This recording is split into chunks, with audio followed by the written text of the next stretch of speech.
Hola amigos, ¿qué tal? Stuart here from Spain Speaks with an update on the current situation here in Spain, day 281 of the current situation. And with Christmas just around the corner, various autonomous communities around the country are starting to toughen their Christmas restrictions, but more about that in just a moment. Firstly, a big thanks to all of the people that left comments on the last video. Lots of comments, lots of debate happening there as usual. Thanks to people that supported the channel through a donation. You can see your names here. Thanks to people that bought merchandise, and a big thanks to my patrons on Patreon for your support. Now, as I said, Christmas just around the corner. The health situation is starting to get worse again in the country, as it is in other parts of Europe as well. We've seen what's been happening in the UK in recent times, no different here in Spain, and 2020 has certainly been a strange year. As we can see here, 2020, the year that tourism ceased to exist in Spain, more than 100 billion in losses and 700,000 jobs in the air. Since the spread of the pandemic in March, the sector has been in a critical situation.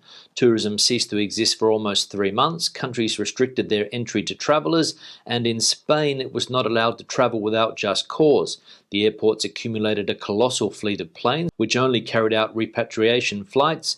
The AVE or fast trains circulated empty, and the highways had negligible mobility rates due to the confinement. The improvement of the situation from June brought back part of the summer season, but a spike in infections at the end of August, together with the cascading restrictions imposed by the main emitting countries such as the United Kingdom or Germany, has finished stoning the sector. So the tourism sector here in Spain, one of the big motors in the Spanish economy, absolutely smashed this year. And as we saw from the headline, 2020, the year that tourism ceased to exist. Now, as I mentioned at the beginning of the video, infections are on the rise again here in Spain around the country. We had a brief period there in some autonomous communities where infection levels went down for a period, but they're on their way back up again. And as we can see here, this increase in infections has forced the autonomous communities to backtrack on their Christmas plans. A few days before Christmas, the increase in infections and accumulated incidence rate continues and is forcing some autonomous communities to reverse the flexibility of measures that they had announced throughout the week for this period. So there we go, many of the autonomous communities around Spain changing the original plans that they had in place for Christmas, things becoming stricter, more perimeter confinements coming into place for longer. One of the strictest places in the country now is the Valencian community, and they have said that they are going to give out fines of up to 30,000 euros if more than 6 people get together at Christmas time. The Valencian government will toughen the limitations as of Monday due to the increase in infections on the eve of the holidays. Not complying with the restrictions in force in the Valencian community to face the coronavirus pandemic can be very expensive, not only from a health point of view, but also for the pocket of the offenders. Social gatherings or illegal parties limited to a maximum of 6 people if they are not living together are considered a serious offence and can carry fines of up to 601 and 30,000 euros. If people over 65 or minors are also present, the offence is classified as very serious and the penalties would range between 30,001 euros to 60,000 euros. So the Valencian community not mucking about this Christmas, going to impose heavy fines for people that break the laws down there, and I'm sure that other places around Spain will do something similar and follow the lead of Valencia with regard to handing out fines. Now, if anybody in the rest of Europe is still willing to take the risk and come and spend Christmas here in Spain this year, are you allowed to do it? And we can see here from the headline, am I allowed to fly to Spain from the UK this Christmas? The answer is yes, because as Spain is within the Schengen zone, the regional governments have no power to close international borders. So planes and ports which handle international traffic are all open as normal and passengers can take off and land as normal.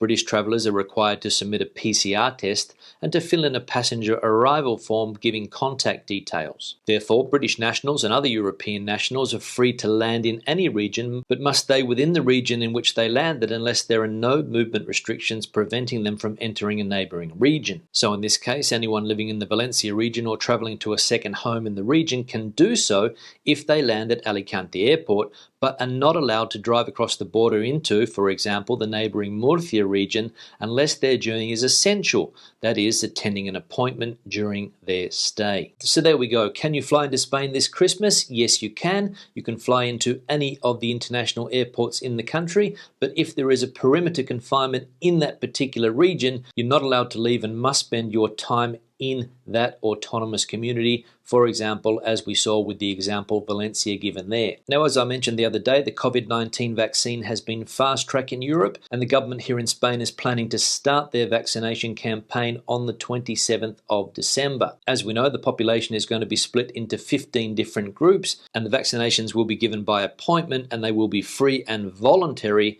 at local health centres around the country. The campaign, as I said, begins on the 27th of December with the aim of immunising the entire population by the end of summer. So COVID-19 vaccinations here in Spain by appointment, free and voluntary. That's right, voluntary. Now let's have a look at the health situation around the country, firstly looking at a map of the country as a whole and various autonomous communities. Starting here with the country-wide situation, we can see that the risk level is high. The total amount of cases there nearly hitting the 1.8 million mark. The accumulated incidence rate in the last 14 days now at 214. There have been 746 COVID-related deaths in the last 7 days. There are currently 11,224 COVID patients hospitalised around the country, and there are 1,920 COVID patients in ICUs in Spain at the moment. The Madrid community now, we can see that the risk level has been changed to extreme. The total amount of cases, the AI rate in the last 14 days now up to 276. There have been 55 COVID-related deaths in the last 7 days. There are 1,838 COVID patients in hospitals, and there are 304 COVID patients in ICUs, which is just over 25% of all ICUs in the Madrid community. And finally, the Valencian community, which is going to have some of the strictest measures in place here during the Christmas period. We can see that the risk level there is medium. The total amount of cases, the AI rate in the last 14 days now at 271. There have been 103 COVID-related deaths in the last 7 days. There are 1,247 COVID patients currently hospitalised, and there are 239 COVID patients in ICUs, which is exactly 23% of all ICUs in the Valencian community. Now, as we've seen in recent times, there's been a lot of talk about the minimum income here in Spain. Some members of the government want to increase it. Other members of the government want it to stay as it is. But a group of Spanish economists has asked the government to put aside the rise in the minimum income and focus on creating jobs to overcome the crisis. The dispute over the rise in the SMI is political marketing that is cheap. Two Spanish economists from the FEDEA and BBVA Research consider that the controversy does not solve workers' problems. The 2021 Minimum Interprofessional Wage, or the SMI, in the form of a royal decree, has become a competing trophy for the Council of Ministers of the coalition government. The trophy is disputed in a country with 4.8 million inactive workers,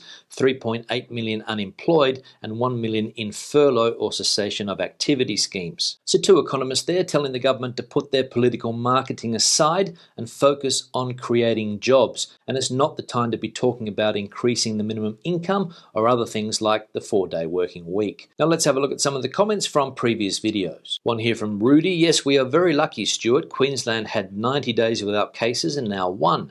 Only 1 from the northern beaches of New South Wales can spoil everything. But nothing compares with the Northern Hemisphere. We are very happy of the way our government and citizens conducted themselves. Merry Christmas and a happy, healthy 2021. Yeah, Rudy, thanks for the comment. I mentioned this the other day. Australia has been very lucky as far as COVID-19 is concerned, although there is a bit of a problem there now in New South Wales and that northern beaches area of Sydney, which is a fantastic part of the world. Anybody who's ever been there will know exactly what I mean. But unfortunately, there's been an outbreak, a cluster as they are calling it there, which seems to be growing on a daily basis.